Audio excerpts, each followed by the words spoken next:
We are cultivate. cultivate.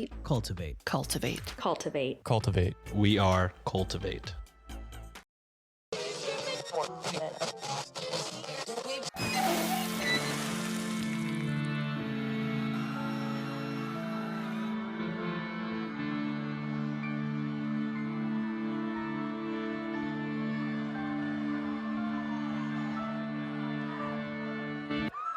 Hello and welcome to Ye Olde Crime, where we discuss the funny, strange, and obscure crimes of yesteryear. I'm your host, Lindsay Valenti, and with me is my sister and co-host, Maddie Stengel. Hello. We are also joined by one of my favorite people in the entire universe, Wow. Brad from Doomsday. Yeah, you are. It's my new thing. It works. I like It's an it. affirmation. Yes. Yes, it is. And this is going to be the most epic crossover ever, because we are going to be discussing the Aldgate Pump of Death. Which sounds like a title for my show right away. It does. What year might that be? This is mid to late 1800s. Awesome. So this is a long time of this pump. Mm-hmm. Without even saying the word pump, you say mid to late 1800s, and I already know this is already the worst, grossest episode I've ever heard. And you haven't said a word about it. I haven't already said know it's the anything worst. yet. Oh, okay. All right, buckle up, Maddie. Yep. Information was pulled from the following sources: a 2021 Living London History article by Jack Cheshire, 2018 Ian Visits Post by Ian Mansfield, 2017 Look Up London article, 2011 Spitalfields Life article, Atlas Obscura, The Heritage of London Trust, Historic UK article by Ben Johnson, and 2 Wikipedia links. Nice. And links to all of these articles will be included in the show notes. Don't look at them. Don't look for the pictures. Burn it.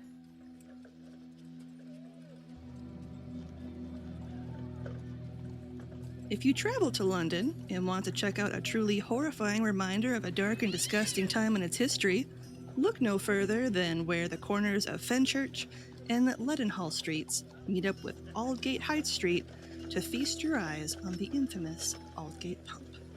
Oh, so it's an actual pump. It's an actual pump. Like a water pump? Oh, I already don't like this. Yeah. Yep.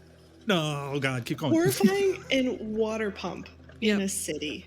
Yep. Great. Mm-hmm. What could go wrong? I'm going to slide out of my chair just thinking about the handle. Yeah. Please continue. It gets better. We haven't even really started yet. I know. It's the worst part. The pump itself has not always been at this location, but the well that the pump drew its water from has been there since at least the 1200s during the reign of King John, accessing one of London's many underground streams. In fact, it predates the bulk of the drinking fountains and cattle troughs that still exist around London today. I wish the audience could see what Maddie and I look like right now. I'm more offended that there are drinking fountains that still exist that were kind of from this time. No thanks. Burn it down. It's like, I need to know which ones they are before I go anywhere near that city. Exactly. They just highlight, these were built when you didn't want them to be Mhm. built. No touching. These are not water bottle friendly pumps. This is when you don't reduce, reuse, or recycle. So we're all in agreement already without still knowing a damn thing that this is the most haunted pump. Like if you were so sensitive, you would just see people standing around and going, "No, don't get back." I'd turn back if I were you. Don't breathe in. This well was part of a survey of London in 1598 by John Stowe. In his survey, he mentions the well within Aldgate as being near the gibbet where the bailiff of Romford was executed. So this well was right next to where a guy was gibbeted, which is great. What's Yeah, you go right ahead. Gibbeted? what's a gibbet? What's Gibbeting is where they would put people in the cage, remember? They'd put their dead body in the cage and hang the cage there until the body rotted away. Oh, I know that one. Great. And The it's just pieces. Yep. The Hanging pieces fall super off, and they're all close. like, "Give it here! Yep. Yep. I want an ankle. Give me that knee." I got his tibia. No, nope. Yep. So that was by the well. Just keeping things great. It's a start of aquaphobia. How many finger bones and loose errant teeth do you think they would find if they dug up that well? That just sort of tink, tink, tink, tink, tink, splash. I wonder if they would consider them like good luck tokens. Like, oh, I got a tooth with my water. If I got Great. an 800-year-old Maybe tooth, I mine won't might. fall out now. If the root still has blood on it, I don't know how excited I might be. Less Yeah. so. I know how much excited I'd be. I'd be less so. Less excited, yes. I'd be like, I don't need to bathe today. Mm-mm. Or drink ever You again. never said don't, so I'm just gonna put more powder on my face. Yep. Can I interject? I did an episode in this time period in England, and the church considered bathing sinful. And so the most prideful people may once a month dip themselves lightly into some kind of bucket of water up to the armpits, maybe not, and then come right back out. And that's it. And then if they were wealthy, they would take flower petals and just smash them in their armpits, just get them in there, get them all around. And then that was it. That was hygiene. I mean, soap wasn't a thing yet. Shampoo wasn't a thing yet. Conditioner I wasn't would a die thing so yet. fast. Toothpaste wasn't a thing yet. Combs weren't things yet. That's why wigs were so big and they were so gross, because people had lice. And so they'd have to like shave their heads and wear wigs. Are their own episode by themselves. Yeah. Wigs are disgusting. Oh my We God. covered wigs and they are nasty. You know what I said at the end of my episode about this horrific period in time was that I know how many people are just head over heels in love with this time period and all things Victorian and just the romance of it. But I'm telling you, Jane Eyre smelled worse than anything you've ever sat beside on a bus or a subway. Yep. Yep. Any day of the week. Yeah, they're like, where do you want to? What would you time travel to? It's like nowhere. I die immediately. Are you kidding? There's no insulin. It's called the walking curse until like 1912. All right, like, don't. No, How about I go to the future where I don't need to worry about it? I just Because don't. I don't wanna Insulin go to falls from the future either. trees. All right, I got a question. No. Are you Yeah. are you just traveling there by some kind of genie magic, or are you taking a machine? Because if you're taking a machine, my advice is just eat in the machine. Just bring your own food. Don't go out for anything. No, Yeah. nothing. It's like when you travel, don't eat the local food for like the first couple of days while your body acclimates. Don't drink the Yeah. water. And I don't know what That's true. Old English for meeting Montezuma was, but I've got a weird feeling we're going to find out. Okay, so back to Gibbet. Sorry. Now that we know that it's gross, Yeah. proceed. And not ideally positioned. No. Aldgate proper was one of the 6 original gates into the city of London. This well was like right next to one of the 6 main gates into the city. So it's like, when butlers at fancy parties are like at the door with champagne. It's just that pump being like, "Welcome to London." Here's your well. All I can picture are the 50,000 horses walking past this thing, just emptying out all over it. Yep. Is there a cover?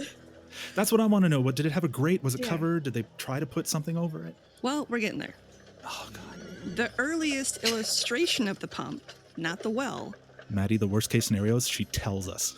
yes, She was always made tells us. in 1798. So, Okay. like almost 600 years after it was first made into a well, just a smidge west of where the original ancient well was located.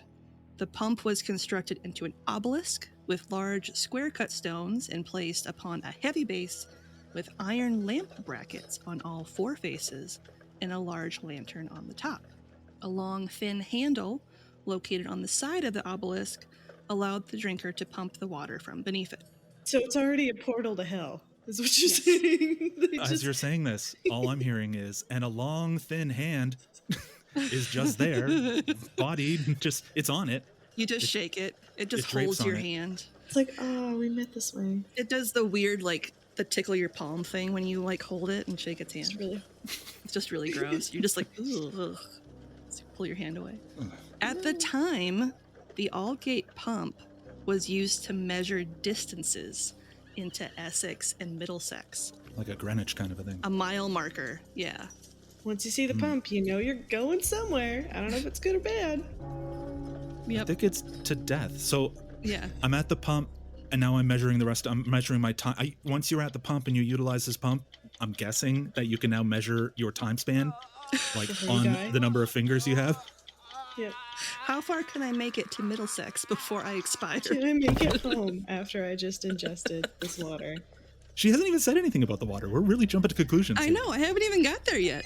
The pump provided free water for the locals and became noted as the spot that marked the start of the East End of London. Okay. It wasn't a unique structure in London by any means. Several were constructed around the city in an effort to provide clean water to the people. For what it's worth. For what it's worth. So they tried. They tried.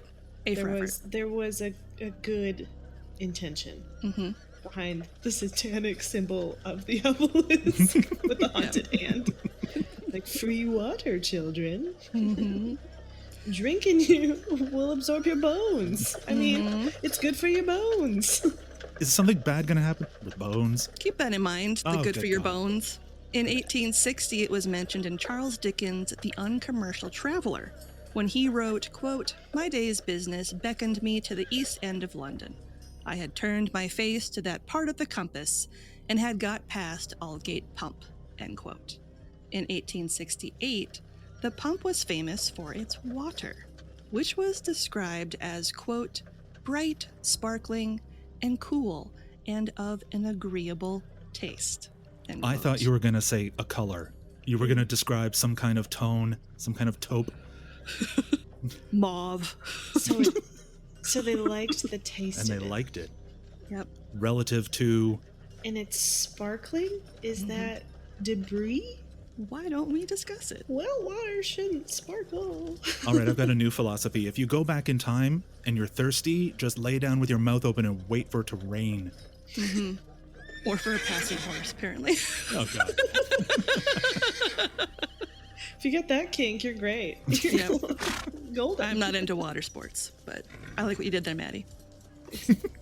Thanks. It wasn't until a few years later that it earned the moniker of the Pump of Death. What, like a week later, they're like, great, it tastes awesome. And then everyone goes and dies. Well, this was like shortly after. 2 weeks later. It sounds like a TripAdvisor 180 or something. Yeah, exactly. As we've seen throughout history, London has been home to numerous epidemics, and in June of 1866, it was an outbreak of cholera. An outbreak that was traced back to the Aldgate Pump and the old well located below it. How many people drank at this thing regularly? Like in a day, do you figure? I mean, the answer's don't already too many. know. It's But if it's more than 4, it's too much. Well, if it's at the intersection of 2 suburbs and an entrance Oh, into God. London, I'm guessing like hundreds every day. hundreds, if not thousands, every day. I gotta get me a cup of that sweet, sweet, sparkly, bright, mauve Aldgate juice to celebrate the crossing successful. Oh, God. Yeah, because you're traveling and you walk in and you see a water pump. I can't wait to tell you the next part. Oh my God. Okay. Funny story. After Is it? the outbreak started, they tried to figure out what was causing it. Sin. Did you say sin? She did say sin. Nice. And so for the next 150 years, Everyone died of cholera. So it turns out that the water supply, which came from as far away as Hampstead, that fed the pump was contaminated, but not in the way you would probably expect. Okay, how far away is Hampstead? Just for my own. Like, as far away as, like, also, I think it's pronounced hope. 5.7 miles. still, that's a lot. That is a lot. That is a lot of ground where probably lots of pumps. That is, hold on, I can It's do not this. great. 34,180 Dodge Caravans parked There end you to go. end. There you go. I normally don't do those conversions live, but I'm so proud of you. I'll have to have a little lay down after this. You should. Dodge is going to be like, please keep our name out of your mouth. We're talking about cholera. Dodge does not condone It's the cholera caravan, you How know. much cholera can you fit Beep, into a beep. Dodge Caravan? Oh, that's disgusting. I will actually calculate that and let you know on social. Sorry. Sorry, I'll not do that sorry. math. Buh. So the water that was feeding through the pump contained sediment and calcium from dead bodies in the cemetery nearby. Leaching into the water supply? Hmm. Hold on, wait. So, okay. Everything you just said, plus they poltergeisted the water supply? Hmm. Oof. So it tasted good because of Long Pig. Remember that quote unquote agreeable taste that I mentioned? It was people. It was people seltzer? Apparently, that was calcium, which, fun fact, is in bones. I hate it. So now you know that dead people apparently are really tasty because of the calcium. Do you think LaCroix will come out with a Halloween flavor and it's just calcium? I hope so. LaCroix, you can reach out. Your 'Cause they- people can talk to our It's people. always like, you know, the joke of it's breathing the essence of whatever it is. If we can get a beverage sponsor together, I'm happy to not describe cholera in any terms that they might like. It's ghost flavored. People? Question mark. Oh, I just had a really awful Skeleton? thought, too. If you drink water, water doesn't have calories. If you add flavoring of any kind to it, you're going to add calories. But if it's water with cholera in it, given whatever it is you're going to tell us, and I don't even want to know the whole details, even though I already know all the details, is cholera water calorie negative? I was just gonna say, does it like remove calories? I mean, it's If you obviously drink it? diet sauce, but Well, there's sauce apparently in a sense, yes. here we go. Okay.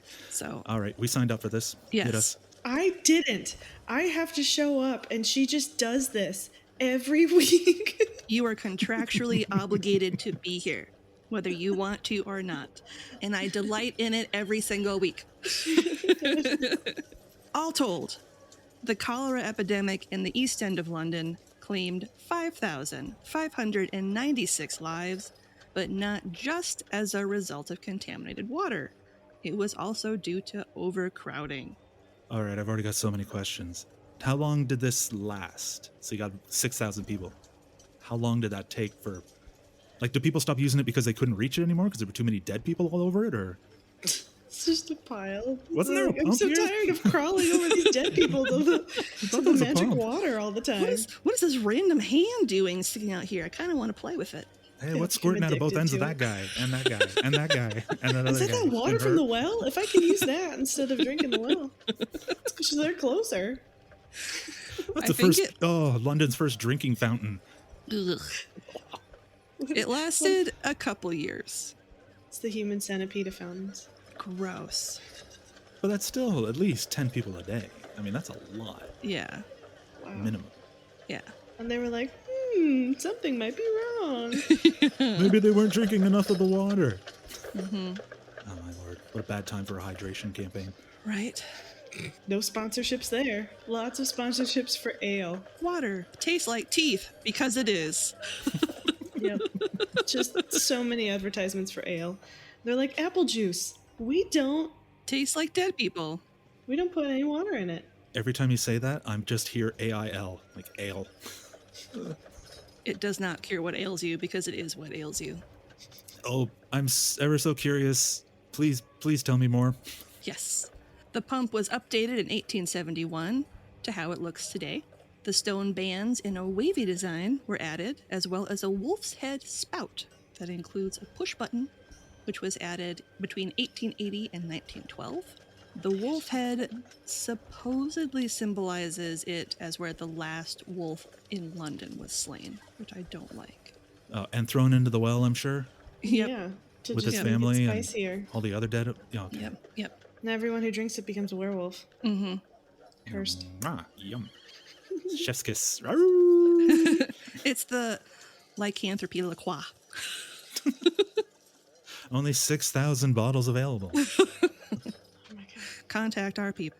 So the outbreak in 1866 wasn't the only one to be caused by water. In the mid-1870s, the water was once again polluted by organic matter of all kinds, from the dead and the living. We talked about this. Wait, they converted it into a public toilet? Yeah. Kinda, Oh, no! Yeah. Still, Stop nodding! No! Yeah. Yep. The people of London continued to drink from the Aldgate Pump, refusing to believe that the water was contaminated. Ye old fake news. Even when it started to quote unquote taste funny and contain more solid chunks than usual, which means there were solid chunks before. The sparkles. I'm telling you, that Maybe the was sparkles weak teeth. That was waxing poetic unnecessarily. I don't want to jump ahead, but is the sparkles, does it have something to do with decomposition and lye creation or something like that? Are they turning into soap down Probably. there? Probably. Likely. Probably. Ugh. Mm. Yeah. Mm-mm-mm. Oh man, in a different world, this thing could have turned into the first hand soap dispenser. Oh my God, you're right. And it would have come out of a cute little wolf head. Yeah, bleh. Your hands get all beautifully clean. And then everyone accuses you being a witch, and then, yeah, into the pump with you. Into the pump you go. And then you become the soap. Yep. Mhm. Full circle soap. Yep. Circle of lie. Cleaned by what kills you. Yep. A local vicar took water samples in October of 1875 and sent them out to be examined. As you can probably imagine, the results were horrifying. The sanitary record reported water as, quote, positively impure, contaminated, and dangerous, end quote. The water was being pulled from a stream that ran not only beneath several new cemeteries that were being built around North London, but it was also polluted with sewage and human remains. I can't go to London ever. I can't. If you wanted to make this the most polluted well of all time, oh my god, you think, And just think, it's not the only one. Yeah, it's like, you know what we should do with all these pipes? We should build cemeteries on top of these pipes. it goes Brilliant. back Saddam Hussein, Mussolini, Hitler, that guy, the city, early London city planners. Exactly. Just roasting in hell. Ugh. Oh my. It's like the no. person who made the bone bread recipe in France. Yep. I don't think it's anything like that at all. That sounds way more lovely. How many cemeteries dumped into this thing? I don't know, but it was a lot. Because it sounded like at least 3 or 4. Yeah. And I know 0 is optimal. Mm-hmm. Several implies more than 4, I think. So a decent amount, yes. I'm just picturing traveling back to that age. Someone is there saying, I'm going to collect a sample. And they bring up a little vial and they hand it and you close it and just throw it as far as you can. And then I'm trying to remember when matches were invented, but you just start lobbing matches down into this thing. And if that doesn't work, then when was concrete invented? And you fill this thing with concrete. Because it sounds like if you had literally shoved a horse down into this hole and it got stuck by the legs and still had the tail and ass and everything sticking out of it, people would still try to drink out of that thing. Mm-hmm. Oh, man. They'd be like, I don't know. Yeah. It's free. So, Yeah. Well, I'm not going to argue with that. Yeah. we love a good bargain. We do. Even if it's going to kill us. We're like, it was I didn't pay for it. In an article published on April 15th, 1876, it stated, and this is kind of long, it really paints a picture for you. So, Okay. All right. quote, the bad state of the water from Aldgate Pump has again been brought before the notice of the Commissioners of Sewers by Dr. Sedgwick Saunders, who, with Professor Wanklin, I love that name, state that the water, which is very much in the same condition as it was last year, contains an unusual quantity of solids in solution, namely about 5 times as much as ordinary London drinking water. Those solids consist of sulfates, chlorides, and other salts of the alkalis and alkaline earth. A water charged with so much of those mineral matters, as that of the Aldgate Pump undoubtedly is, ceases to be drinking water and passes into the category of mineral waters. Oh, no. So it's just fancy now. It's just so fancy. Oh, they took a cheap beer and they made it premium by changing the content. Oh, Mhm. no.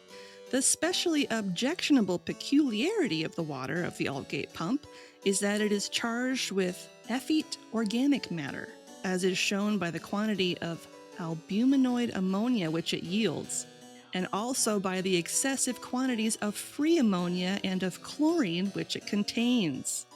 The ammonia I get, but where'd the chlorine? Oh, man, you'd almost hope for chlorine or chloride. Chlorine. Oh, for God's sakes. Professor Wanklin says, quote, "Some years ago I made an analysis of the sewage taken from the Fleet Ditch sewer. If I were called upon to make an imitation of the water flowing from Aldgate Pump, I might submit the sewage of the Fleet Ditch to a slight filtration and have a fair imitation of the produce of the Aldgate Pump. It is hardly necessary to state that the water of the Aldgate Pump is not a safe beverage at any time, and that in periods of epidemic disease, it is highly dangerous. This pump ought to have been closed long ago on sanitary grounds." End quote. But it was free. And you're correct. That was so beautifully alliterative. And you know what? Maybe that was the issue of the age. They talked way too pretty. Mm-hmm. They needed to be more direct. Right. This thing has ghosts in it. Yeah. You're drinking ghosts. This is poison. Don't. It's witch water. Just pick something they're afraid of. You and were just- literally drinking your butt water. That's all I needed to say. You're drinking butt water. No, I think you'd have to say it was ghosts or something. I don't even Yeah. think butt water would turn them off. That's true. Just say it was a sin. It's a sin to said- drink from it. It's a sin to water drink. right in the name. The medical officer also states, quote, "The coming warm weather will materially increase the risk attached to the use of the water for drinking and domestic purposes, and I cannot shrink from my duty of again pressing the subject upon your attention and earnestly entreating you to take prompt action with a view of closing forever this subtle but certain source of disease. Should the custodians of the pump consent to the closing of the well, it might be a public convenience to erect a standpipe to be supplied on the constant services with the new river main, or the pump itself might give place to a drinking fountain for man and beast." End quote. But which river? Because the Thames around this point had that feces crisis. There was a historical, Yep. the parliamentary feces crisis. Yeah, where like the Yep. great stink of it's what the was Great that? Stink. The Great Stink. 1858. You're right, 1878? 1858. Whoa, look at me. God. Yeah, I mean, they didn't realize that you could get sick by ingesting gross stuff. They thought that by smelling it, you might die. So they thought Parliament might die. Mhm. And then Parliament put curtains in their window to try to stop the stink. Mhm. Lo and behold, curtains didn't work. And in the summer, they said it would get kind of crusty enough to the point where you could walk out on it like it was a Mhm. frozen lake. Remember they put lye in it to try to Yep. like kill off Yep. all the gross bacteria? Yeah. Oh, they should have just set that thing on fire. I mean, then they had a great Probably fire. would have Maybe they're still just been afraid. burning for quite some time. Yeah. Yeah. Then it would have been the Great Fire of 1859. The great smelly fire of 1858. Europe's Cuyahoga River. Come, see. Smell, flee. What kind of like gas would that? Ugh, I The can't tear imagine. gas. Tear gas of 1859. The last part of the article is, acting under these representations, the commissioners of sewers will forthwith put themselves into communication with the ward and parochial authorities and take such other steps as may be necessary for the closing, compulsory if need be, of the pump. End quote. Damn, that is some real non-committal stuff right there. Mhm. Right. I feel like the sewer commissioners are like, no, that sounds really hard. That sounds like a lot of work. I don't really like that guy, so I don't really want to talk to him. And like, Yep. it's free water, so. You know what's amazing about this? I'm actually just finishing up. I'm about to record an episode on a sewer disaster in Mexico. And it was horrifying. I mean, it was large. It was large scale horrifying, but it is nothing compared to the reality of even walking past this pump. I imagine walking down this street is gotta be some kind of dangerous. Yeah. Mhm. So, Ugh. the wishy-washy nature was pretty spot on, because the water continued to kill hundreds of people until finally an investigation was launched by the medical offer of health for the city, after which the pump was finally closed. After this, the water supply was immediately fixed when it was moved slightly west from its previous location and connected to the mains water supply by the New River Company of Islington. The pump continues to be a beloved landmark, although it was permanently shut down in the 20th century. Why so late? Good Lord, yes. Mhm. Why? 300 years? 200 years. Yeah. The Aldgate Pump received Grade 2 status in 1950, protecting it as a national landmark. there's some other fun things about it. Yeah, I bet they were afraid if they destroyed it, all the demons would come out Hell yeah. immediately. That's a fair assessment. It's a Horcrux for somebody. Yeah. No Yeah. one could. I mean, you've seen their prime ministers over there. Yeah, this is true. And their new king. But I digress. It was restored in 2019 by the Heritage of London Trust. Over the years, a great deal of the structure needed to be fixed. The bands around the pump were worn down, there were poor cement patch jobs, and part of the stone base had been broken. The lantern at the top of the obelisk had also been lost, so it needed to be replaced. It's believed that the gas lamp vanished in 1927 when a bus hit the pump and almost destroyed it, although there were also reports that it might have been lost or stolen sometime between 1900 and 1907. That bus driver tried so hard to kill the evil, and he just couldn't. He couldn't He just do it. couldn't. He tried so hard. And they repaired this thing constantly, and immediately I just picture anybody just lifting it up, sticking their head over it, and then just immediately just throwing up into the thing, and everybody's watching, and nobody cares. Mm-hmm. They think this is fine. Yep. There's an old saying that a friend of mine said. He said, "What do you get if you take a bucket of feces and you put in some wine?" And you say, "Well, feces." And then he said, "What do you get if you have a bucket of wine and you put in a drop of feces?" He said, "The answer is feces still, because it doesn't take a lot. No. It doesn't take much." And this thing No. is a dispenser. Yep. It had a button after It had a while. button, too. Mhm. Holt went through great pains to restore Aldgate Pump to its former glory as close to the original design as possible, not working. Ironically, reconstructing the obelisk with a type of limestone. This is ironic because limestone is primarily made of calcium carbonate, which gives water an, quote, agreeable taste, end quote. I hated all that guy. Mineral water. The reason why he did it is because he's the one that it's powering. Yep, That's his Horcrux. that's his Horcrux. Who, me? No, No, the guy that made it out of lie. the guy that Oh, was I like hate that guy, too. limestone. Ugh, Yeah. that guy's the worst. So then the ghost can go through it. And he's like, this is mine. He's like, I'll absorb more powers. Further improvements included installing a new lantern that was handmade to the original specs with an upgrade to electricity. The pump handle has been locked in place, thank God, and the large basin that once sat below the mouth of the pump has been replaced with a small drain.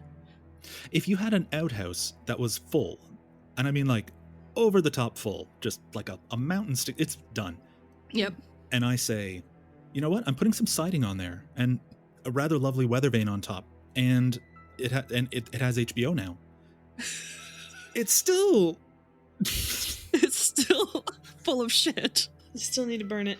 Yep. Still need to burn it. So I love all these little like flourishes and whatnot they do to make it Pretty Oh, beautiful. Man alive. They should just call this thing a suicide booth. They should, seriously. An interpretation panel was also added to part of the obelisk to share its history to passersby. The plaque reads as follows, quote, "The Aldgate Pump, a well for fresh drinking water, has been on this site since the 13th century. The Aldgate Pump has been a landmark point for visitors to East London, mentioned by Charles Dickens and in traditional rhyme and song. In 1876, the pump's water was connected to the mains water supply after the old well was found to be contaminated. The current Portland stone obelisk dates from the 18th century. The brass wolf's head spout is 19th century. The lantern on top is a handmade replica of the original lost around 1900, repaired and restored in 2019 by the City of London Corporation with the assistance of the Heritage of London Trust and a gift from Miss Anthea Gray," end quote. And it killed a bunch of people, idiots. Yeah, somebody needs to take a Sharpie to that thing and do a little crossing out, little Mhm. adjustments. Murdered people. Couple notes. Just a few notes. Murdered a few more people. On that note, I will leave you with a popular song from the height of the epidemic that goes a little something like this. Quote, "Flow down, false rivulet, to the sea. Thy sewage wave deliver. No longer will I quaff from thee, forever and forever. The dust of citizens of yore, who dwelt beside the river, and leakages of sewers pour into thy stream forever. 1,000 hands may pump from thee, 1,000 pails deliver. They're sparkling draughts, but not to me, forever and forever. Oh, let them lock thy nozzle up, and drain thee to the river, nor any mortal fill his cup again from thee forever. End quote. Why did everybody love this thing so much? Shut up. It's gross. Burn it. For real. Yeah, They had cannons back there. They should have practiced cannons on it. they should have. And that song, poo, poo, what do you do? Off to the Yep. sea. Bye. Yep, Off to the Ugh. sea, we're drinking dead people. It's fine. it's fine. Oh, The my Lord. dust of yore. Oh, my Lord. That was the bones. That was the dead Yes. people. Got You it. know, see, okay. Okay. So a second short episode I'm working on right now deals with lead poisoning. Ooh, nice. Okay.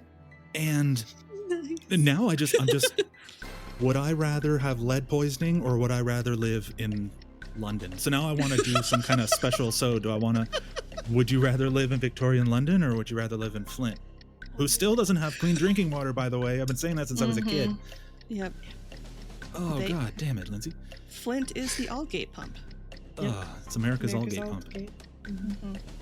It doesn't have a lot of dead horses, though. No. Yet. So we kind of like brushed over cholera, and you know Yeah, lots a little about bit. cholera. So share some cholera stuff. So you woke up in the middle of the night and you accidentally drank out of your toilet. Would you know what to do? Cholera is a bacteria that it's one of the most common bacteria in the world. There's thousands and thousands and thousands of choleras, the same way as we have thousands and thousands of coronaviruses that have been around longer than we as a species have. Mm-hmm. There's only, I think, 2, maybe 3 strains of cholera that affect us. So we all have cholera in our guts, but we don't have those very specific strains that just turn everything on. And when I say turn everything on, what I mean to say is cholera gets into your body. It could take a couple hours, it could take 4 days, but it attacks the gut. And what it does in the gut, it creates this like a hydrostatic shock that is a result of the idea that this thing wants so much hydration. It wants every ounce of fluid in your body. So the way cholera works is you think of these diseases as smart, like they make you sneeze or they make you do this or whatever to pass it on. Cholera takes all the fluid from your body. It will take the fluid from your eyes. It will take fluids from your skin. It'll take fluids out of your blood. It takes fluids out of your fat. So when a person gets cholera, they completely emaciate and just completely disappear into themselves, except like fat deposits stay. And so they look really lumpy. They don't look shrunken. They look like they were attacked by something weird, like they were melted in the sun. Mm-hmm. But then what happens is, because, you know what? How much do you think you could lose out of your mouth and your butt just in water in a day? Plus or minus 20 pounds. What do you think? More or less? More? Okay, I'll do devil's advocate and do less. 44 pounds Wow. Yeah. of liquid feces flying out of you because it just wants to spread itself as a germ on every surface. So when it's on the ground, people walk on it and they bring it in their homes. Flies land on it and then land on surfaces. It travels from surface to surface. You get it on your hands. Now you're cooking with it. You're touching food. Like, it's just, you know, everything we know about coronavirus, only more because nobody wants cholera. Mm-hmm. And so they used to call it the blue death because once your blood turns into this kind of a black tar that you try to throw up. You know, it's just coming out of everywhere. And because your blood is turned into this really thick, people say syrup, but it's really more like a ketchup. Like, it's non-Newtonian blood now, which Newtonian blood is the kind of stuff you want. You want the stuff that kind of like flies around, you know, just can't wait to get out of you. Except in this case, it's only the cholera. It's all your moisture, and it comes flying out of you. And what do they say? What the funny thing is, because it's a bacteria, you can fight it off with antibiotics. But once you have it, they don't even care about the antibiotics. They'll start them right away, but really all they really care about is getting as much fluid into you as possible. So fluid resuscitation is really the cure, because they just need to keep you alive. If you weighed 200 pounds and you crapped 50 of them a day, it won't work, but eventually you'd have to liquefy your bones and just start spraying out bone dust or whatever. Mm-hmm. And then you'd be inside out, you'd weigh 0 and you'd be dead, assuming that you would die previous to that. But you're on a clock, right? Yep. And you have to deliver. Oh, the boss is screaming. He wants 44 pounds of feces a day. So you need to replace those fluids because, again, it'll take it from the grossest places possible. And it leaves you a wreck. No. Yeah. I mean, well, no, I agree with you. No. No. No. That was really gross and really disgusting. Now, obviously, dead bodies is a fine way to get a cholera bug into you. Mm-hmm. Mhm. Remember before when you were saying this is right at the intersection where two subdivisions meet, and so Yep. it was kind of a place, kind of a destination. Yes. You say, "Oh, I'm going to get a glass of water. I just survived a bridge crossing. It's covered in dead horses. 50,000 horses worked a day in London. A horse will live for like 30 years. How long do you think a horse in London would live? Like a really old horse, 2 years. 2 to 3 years. Yeah. And when they die, like when anything dies in London, it falls over. And that's it. Yeah. And what happens is they have people who come to cut up animals and people and whatnot to move them because they're so heavy. But what they realize is that's a pain in the ass, cutting up bodies. So what they did, ready? Madison, I'm very sorry for this. They just poured acid on them or something, didn't they? No, they just waited until they softened up and bloated. Because once they had putrefied, then they could just really saw through this thing. What would happen to let them know that the thing was ready to be cut up? Picture you're on your way to whatever fancy opera, perhaps. You're in your finest. You're walking through the streets. You've got your heels on because there's obviously feces there no matter what. Yeah. And you're walking by and you hear some flies and you look down, you're like, oh, there's some large furred bag with some hoops. And they would explode on people, just blast outward. Too much gas in a bag that loses its ability to hold it in. Blow. Blah. And the scary thing is people would get scared and they would look. And you know what would happen? They would have liquid horse in their unblinking eyes and their screaming mouth and nostrils and maybe even their ears. Who knows? But they didn't shower got it it. off. They didn't bathe it off. No, because they didn't believe in it. Back then, all you really needed to do was just a good wiping. If you could wipe stuff off well and you weren't discolored by it too much, people were okay with it. It's kind of a thing. So, oh, sorry.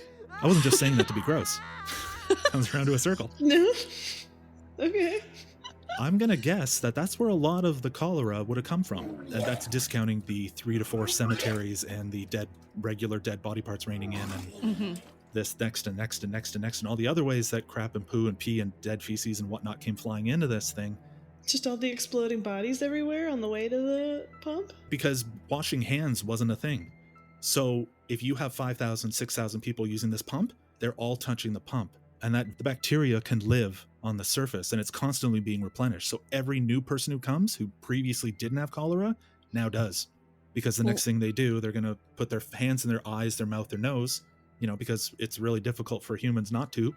And that's that. They don't even need to take a drink and they could catch cholera just by being there, just touching the same surfaces. Well, not only that, but a lot of families would live in like these tiny one-room tenements. So there'd be like 6 to 8 people in one space. So if one person has cholera, you all have cholera. Yeah. Like you're basically just putting like yourself into little like death boxes, basically. Would you rather share a room with a family all infected with cholera or have to get human centipeded for a long weekend? Be in the room. Yeah, I'd die faster. Yeah, actually, that's probably true. I don't want to ingest anybody's cholera And you'd fluids. probably go unconscious at some point from dehydration. Well, neither of you seem excited about either option, so. I would rather die in a box. I'll take the walking curse, actually. It sounds really good right now. I'll take ye old diabetes. Yeah, again. you like show up as I'm sitting there in a room with like 8 people who are all just like shitting and vomiting all over each other, and then you're just like, diabetes. You just like walk out. Gotta go, diabetes. Gotta go. Can I tell you something? I could feel my blood pressure rising during most of this episode, and then once the reality of it sinking in, I can feel it actually dropping below what it normally is, and feel just like, oh, just got all lightheaded. Yeah, this must be swooning. There you go. Oh, jeez. So, this week's podcast plug is actually going to be Doomsday podcast. So, why don't you tell our listeners about your show? All right, I'll do my best. Although, and I say this every single time, I'm terrible at plugging. So here we go. Doomsday, history's most dangerous podcast. That's the easiest way to look this thing up. Doomsday is, how to explain? Everybody's so grossed out by it. It's your anxiety thoughts collected. With actual disasters. Yes. It's basically, I tell horror stories about true life events throughout history, disasters. But these are disasters that have gone under the radar. They've been forgotten. No one's ever heard of them. But there's wonderful life lessons to be learned from these horrific disasters. Mhm. And I do them with full recreations as much as I can to try to really drive the point home about how dangerous these things can be. And then I also try to educate just in the off chance that you might ever catch cholera, that you might know what to do. Yep. Just save a life. And it's been working, and I've been loving it. Yeah. And it's a lot of fun. Yes. I would invite anyone to come listen. Just look up History's Most Dangerous Podcast wherever podcasts are available. You can find us on socials at Doomsday Pod on all the socials, or you can fire me an email to doomsdaypod@gmail.com. It's hard. You did It's it. the worst part. Tell us about the inside of your stomach lining shedding itself. Great, no problem. How many minutes do you want? Tell us about the show that you do. It on internet? I speak and people listen sometimes. Oh, this episode make so good. Well, Oof. we have a really good Would You Rather listener question this week. Who's it from? It comes from the mystery people that run the Yield Crime Out of Context Twitter account. Are you familiar with them, Brad? I am. Have you seen this? Oh, I've seen it. Oh, it's a thing. God. It's a thing, and I love it. Would you rather fart every time you laugh or belch every time you're introduced to someone new? Does the fart smell? I would imagine it does, because most farts smell. And belch. Does the burp linger? I think it depends on what you ate for the day. Yeah, I'd belch. Safer to say excuse me after that. I'm going burp. Yeah. I'm a great burper.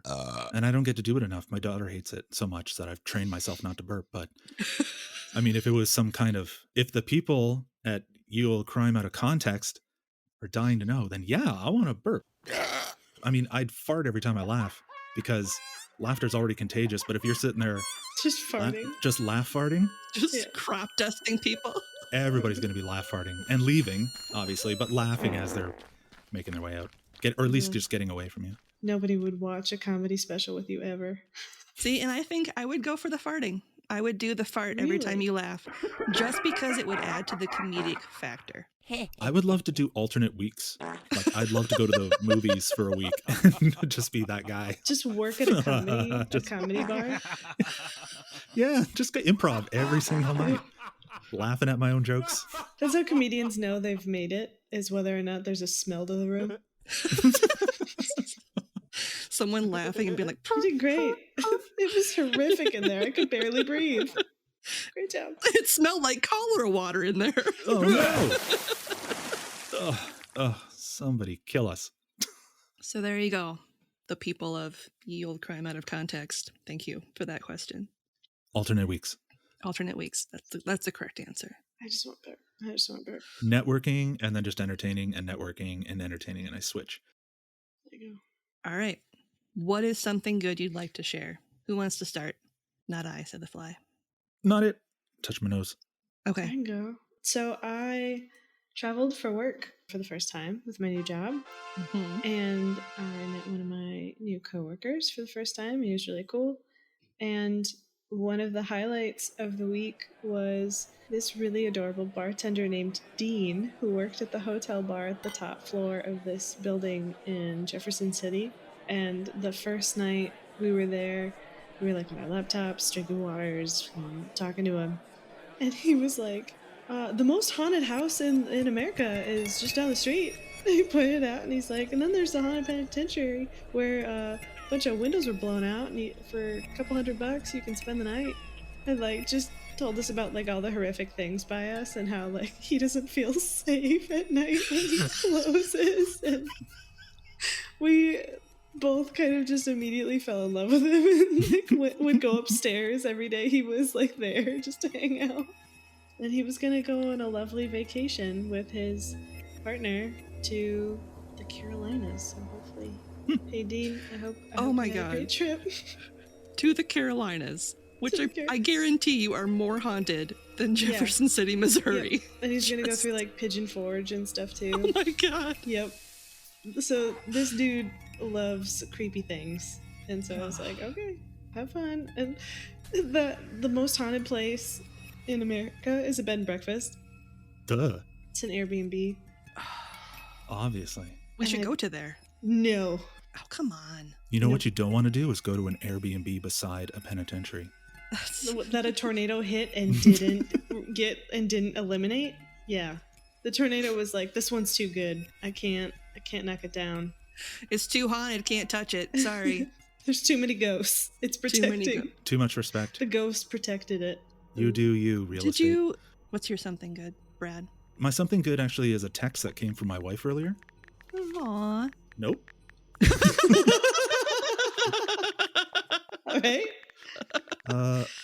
I was just in the car in the parking lot. I was on the phone and I looked up to see a Muslim family who had been parked facing me. The youngest girl about 8, not realizing I'm sitting here, points to our car and says, "Wow, look at all the time that car's been hit."